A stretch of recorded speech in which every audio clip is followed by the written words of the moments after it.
Accounting या accountancy के अंदर 5 ऐसे बहुत ही क्रूशियल और बेसिक कॉन्सेप्ट्स हैं जो कि बहुत सिंपल हैं बट बहुत लोग इसको नहीं समझ पाते हैं। 11-12 के स्टूडेंट्स तो ठीक है बट बहुत ऐसे लोग हैं ग्रेजुएशन कर चुके होते हैं, एमबीए वगैरह भी कर चुके होते हैं, इनफैक्ट फाइनेंस, अकाउंटिंग, बैंकिंग में जॉब कर रहे होते हैं कई सालों से, but they are not having good command over these 5 concepts. और इनको अच्छी तरह से जाने बिना आप एक अकाउंटिंग प्रोफेशनल बन ही नहीं सकते हो। So even if you are student of class 11-12 या आप कहीं अकाउंटिंग अपने दुकान के, अपने बिजनेस की अकाउंटिंग करना चाहते हैं या किसी और को असिस्ट करना चाहते हैं, किसी के यहाँ जॉब पाना चाहते हैं अकाउंटिंग या अकाउंटेंसी के रिगार्डिंग, तो ये 5 चीजों के ऊपर आपको कमांड होना जरूरी है और ये वीडियो आपके लिए बहुत बहुत जरूरी है। सो शुरू करते हैं इस वीडियो को। बट आपसे इन रिटर्न मुझे क्या चाहिए? आपसे मुझे बस यही चाहिए कि आप इस चैनल को सब्सक्राइब कीजिए। Things are free in this particular channel, you just have to subscribe, जो मैं श्योर हूँ कि आप ऑलरेडी कर चुके होंगे या करेंगे, क्योंकि बहुत ही आसान है, एक बटन को क्लिक करना है और ये सब्सक्राइब हो जाता है। इसके साथ ही मैं चाहूंगा कि आप लोग हमारा जो फ्री टेलीग्राम चैनल है कॉमर्स स्टडी जंक्शन, जो स्क्रीन पे आप लोग देख भी पा रहे होंगे आने वाले स्लाइड्स में या डिस्क्रिप्शन में भी देख पा रहे होंगे, उस चैनल को ज्वाइन कीजिए। सो आगे बढ़ते हैं। ये 5 कॉन्सेप्ट्स क्या है? 5 कॉन्सेप्ट्स हैं capital, assets, liabilities, income, expenditure. ठीक है, एक एक करके इन सब पे जाएंगे, धीरे धीरे सारी चीजें समझाऊंगा, कोई बुराने की बात नहीं है, सबको समझ आएंगे चीजें। ठीक है, सो कैपिटल क्या है? कैपिटल इज द मनी और रिसोर्सेज दैट द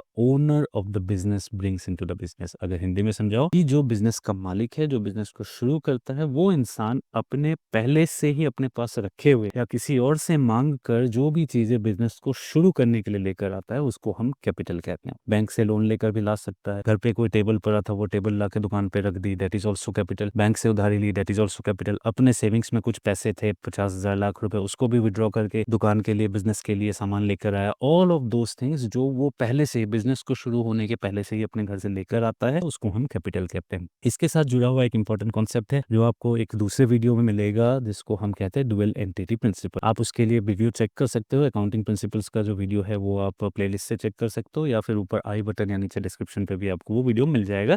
तो ये जुड़ा हुआ कॉन्सेप्ट है। ये क्या कॉन्सेप्ट कहता है? डुअल एंटिटी कॉन्सेप्ट या डुअल एंटिटी प्रिंसिपल ये कहता है कि बिजनेस का जो मालिक है और जो बिजनेस है, ये दोनों अलग अलग चीजें हैं। ठीक है, ये दोनों अलग है। अगर मालिक कुछ लेकर आता है तो वो बिजनेस के लिए कैपिटल कहलाएगा। ठीक है, वो बिजनेस का अपना नहीं है, क्योंकि वो मालिक एक अलग एंटिटी है। वो मालिक अपने पास से बिजनेस को चलाने के लिए बिजनेस में ऐड कर रहा है, क्योंकि ये एक अलग चीज है, इसीलिए इसको हम कैपिटल कहेंगे। जो आई होप समझ में आ रहा होगा। नहीं समझ में आ रहा तो कमेंट में मेंशन कर सकते हैं, या टेलीग्राम चैनल में जाके भी आप लोग मुझे और डिटेल में पूछ सकते हैं। मैं PDF with real life examples भी आप लोगों को देने की कोशिश करूंगा। Next is the concept of assets. Assets क्या है? एसेट्स वो चीजें हैं जो बिजनेस खरीदती है अपने आने वाले वक्त में इस्तेमाल करने के लिए, अपने बिजनेस को या अपने डे टू डे एक्टिविटीज को चलाने के लिए। समझने की कोशिश कीजिए। कैपिटल क्या है? कैपिटल वो चीज है जो ओनर, मैंने पहले ही बताया था, डुअल एंटिटी प्रिंसिपल, बिजनेस का मालिक और बिजनेस दोनों अलग चीज है। तो फिर दोबारा आते हैं, कैपिटल क्या है? वो चीज है जो मालिक अपने पास से, अपने घर से बिजनेस में लेकर आता है। एसेट्स वो चीजें हैं जो बिजनेस अपने इस्तेमाल के लिए खरीदता है,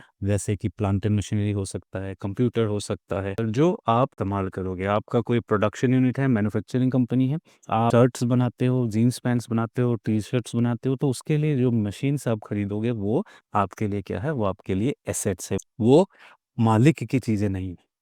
ठीक है, वो बिजनेस की चीजें है, मालिक उनको उठा के घर लेकर नहीं जाता है। ठीक है, वो फैक्ट्री में ही रहती है, उन चीज़ों से वो प्रोड्यूस करता है। मालिक को जो लाना था वो कैपिटल के रूप में, कैपिटल के फॉर्म में मालिक ऑलरेडी ला के बिजनेस में दे चुका है, और उस पैसे में से बिजनेस चाहे तो कुछ खरीद कर ला सकता है अपने प्लांट एंड मशीनरी, तो वो क्या बन जाएंगे? वो एसेट्स बन जाएंगे। एसेट्स 4 प्रकार के हो सकते हैं। टेंजिबल, टेंजिबल का मतलब है जिसको आप टच कर सकते हो, उन चीज़ों को हम टेंजिबल एसेट्स कहते हैं, जैसे कि प्लांट एंड मशीनरी हो गए, फैक्ट्री के अंदर table, chair, all those things, fan, AC, ये सब चीज़ें आपके लिए टेंजिबल हो गए। इंटेंजिबल क्या है? जो आप नहीं देख पाते हो, जैसे कि कंप्यूटर आप चलाते हो तो उस पे सॉफ्टवेयर लगते हैं आपको। फॉर इंस्टेंस माइक्रोसॉफ्ट ऑफिस का सॉफ्टवेयर आप खरीदते हो, जो कि आप हाथ से टच तो नहीं कर सकते हो बट उसका इस्तेमाल करते हो। जैसे कि पेटेंट्स हो गए, कई इस तरह के बिजनेस होते हैं जिसपे पेटेंट्स या कॉपीराइट्स की जरूरत पड़ता है, तो all of those things are called intangible assets. Current assets होते हैं जो आप डे टू डे एक्टिविटी में इस्तेमाल करते रहते हो, जैसे कि कैश जो है एक इम्पॉर्टेंट करंट एसेट है। जो स्टॉक आपका पड़ा हुआ है, that is also an important current asset. Finally there are fixed assets क्या है, आपकी बिल्डिंग हो गई जो हिल नहीं सकता, मूव नहीं हो सकता है, वो आपके फिक्स्ड एसेट्स हो गया है। लैंड आपके पास है, वो आपका फिक्स्ड एसेट हो गया है। और कोई बड़ी plant and machinery, big plant and machinery आपके पास है, इसको भी आप, ऐसा नहीं है कि जेब में डाल के घर ले जाओ, इस तरह की अगर कोई चीज़ें हैं उनको भी आप फिक्स्ड एसेट्स कहते हो। जैसे कि टेबल फॉर एग्जांपल, ठीक है, उसको आप लॉन्ग टाइम तक, बहुत लंबे टाइम तक जिसको आप इस्तेमाल करने वाले हो, उन चीज़ों को फिक्स्ड एसेट्स कहते हैं। बट जो कम टाइम के लिए आप इस्तेमाल करने वाले हो, उन चीज़ों को करंट एसेट्स कहते हैं। जैसे कि कैश को बहुत टाइम तक आप हाथ में नहीं रखोगे।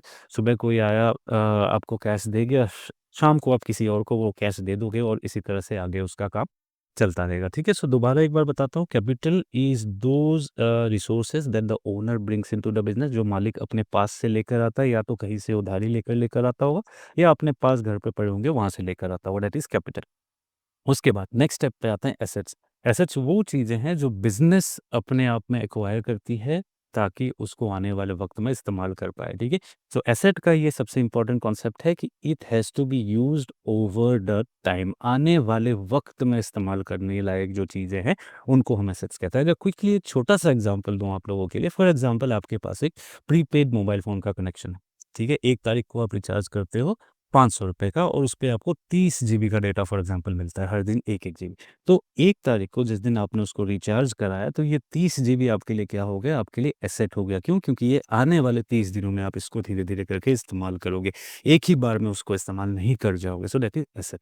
बिज़नेस के लिए भी उसी तरह से अगर हम देखें, अगर आप कोई मशीन खरीद के लाते हो, या कोई बिल्डिंग आप रेंट पे लेते हो, तो ये क्या करोगे? आप इसको आने वाले टाइम में इस्तेमाल करोगे। पूरे से 5 साल, 10 साल जब तक बिज़नेस चलाना चाहते हो, तब तक आप इस प्लांट एंड मशीनरी को इस्तेमाल करोगे, या इस घर को इस्तेमाल करोगे, या इस दुकान को इस्तेमाल करोगे। So those are assets which you are going to use for a longer period of time.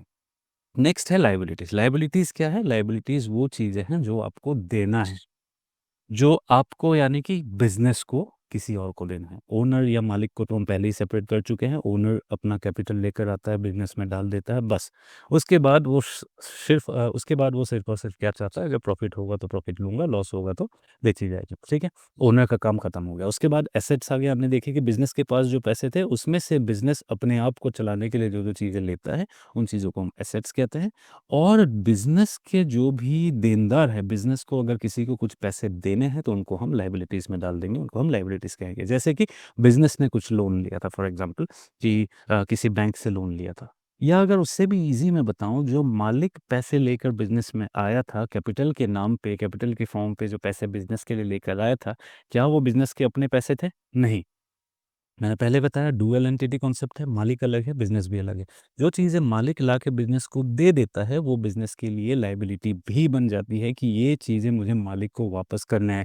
मालिक मेरे लिए 10 लाख रुपए लाकर इस बिज़नेस में लगा कर गया था, उस पैसे को मुझे मालिक को वापस करना है। तो एक तरह से हम कहें तो कैपिटल भी is a form of liability, जो बिज़नेस को वापस करना है अपने मालिक को। उसी तरह से और भी लोगों से बिज़नेस उधारी लेता है, जैसे फॉर एग्ज़ाम्पल जो आपके सप्लायर्स हैं, उनसे आप चीज़ें मँगवाते हो। ऐसा तो नहीं है कि आपके पास एक किराने की दुकान है, आप 10 लाख रुपए का सामान मँगवाते हो और 10 लाख रुपए तुरंत उसको पेमेंट कर देते हो। नहीं, ऐसा नहीं होता है, कि सामान आते जाता है, थोड़े-थोड़े पैसे आप पेमेंट करते जाते हो, फिर कंटीन्यूअसली साइकिल में ये चलते जाता है। जैसे 50 बोतल कोल्ड ड्रिंक आपने मँगा ली, 20 बोतल का पेमेंट आपने कर दिया, फिर 20 आएँगे, फिर 10 का करोगे, इस तरह से वो चलता रहता है। जब तक आप पूरे पैसे चुका नहीं देते हो, उसको लायबिलिटी कहते हैं। हिंदी में सिंपल एक शब्द में हम इसको उधारी भी कह सकते हैं, जो हमारा बकाया है दूसरों को देने के लिए, something that is outstanding, something that we have not yet paid, ठीक है? So loan taken from bank हो सकता है, अनपेड एक्सपेंसेस हो सकता है। फॉर एग्ज़ाम्पल किसी लेबर की आप आज के दिन सर्विस ले लेते हो, बट शाम को आप पैसे देते वक़्त आप देखते हो आपके पास कैश नहीं है, और उस लेबर के पास यूपीआई भी नहीं है। तो आप उससे कहते हो कि बेटे, या भाई कल आ जाना, 2 दिन बाद आके पैसे मेरे से ले जाना, कैश मैं दे दूँगा तेरे को। तो ये क्या हो गया, आज के रेट पे आपके लिए लायबिलिटी हो गई। क्यों? क्योंकि काम आप करवा चुके हो, बट पैसे आपने दिए नहीं है, पैसे आपको 2-3 दिन बाद देने हैं। ये भी एक इम्पोर्टेंट कॉन्सेप्ट है, इसको एक्रूअल कॉन्सेप्ट ऑफ अकाउंटिंग कहते हैं। इसको भी आप देख सकते हो from the video on general accounting principles, जिसके बारे में मैंने थोड़ी देर पहले बोला था, जो आपको डिस्क्रिप्शन पे मिल जाएगा, या फिर आई बटन पे भी मिल जाएगा। So this is about liability. Next अगर हम आगे बढ़ते हैं, there is something called income. Income क्या है? इनकम है जो चीज़ आप कमा रहे हो डे टू डे। अपने बिज़नेस के एक्टिविटीज़ से जो चीज़ें कमा रहे हो, उसको हम इनकम कहते हैं। जैसे कि सेल्स रेवेन्यू, आप सामान बेचने का आपका काम है, किराने का दुकान है, बेच के जो सामान कमाते हो, जो पैसे कमाते हो, उसको हम सेल्स रेवेन्यू कहते हैं, ठीक है।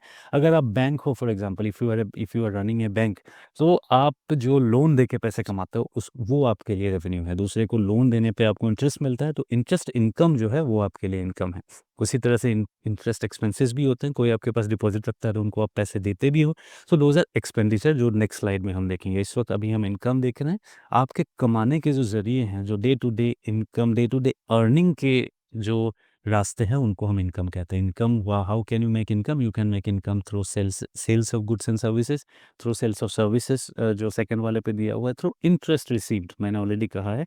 If you are a banking company, और if you are not a banking company, आप किसी को पैसे देने का आपका अगर काम आप करते हो, जिससे इंटरेस्ट आप लेते हो, that is also a income that you are receiving.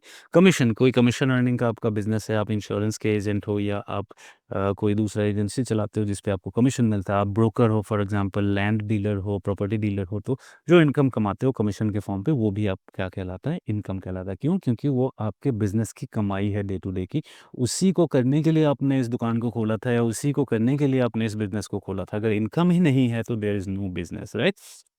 Next, expenditure related है, इनकम का बिल्कुल अपोजिट है। जो आप कमाते हो उसको इनकम कहते हैं, जो आप बाहर निकालते हो उसको हम एक्सपेंडिचर कहते हैं, ठीक है। सो बिजनेस को चलाने के लिए जो आप बाहर निकालते हो उसको एक्सपेंडिचर कहते हैं। फॉर एग्जांपल रेंट का खर्चा होता होगा आपका, इलेक्ट्रिसिटी का खर्चा होता होगा, सैलरीज पे करते होंगे, जो गुड्स सामान जो आप बेच रहे हो उनको खरीदने के लिए भी आपको कॉस्ट है। कि किराने की दुकान है, मैंने जैसे फॉर एग्जांपल आपको बताया था थोड़ी देर पहले कि आप कोल्ड ड्रिंक 20 पैकेट खरीद के लाते हो किसी से, तो उस पे पैसे लगते हैं, ट्रांसपोर्ट लगता है, कुली को देते हो सामान उतारने के लिए, वो सब जो चीज़ें हैं वो आपके लिए एक्सपेंडिचर है। क्यों? क्योंकि वो आप कर रहे हो ताकि आपका बिज़नेस चलता रहे, ठीक है?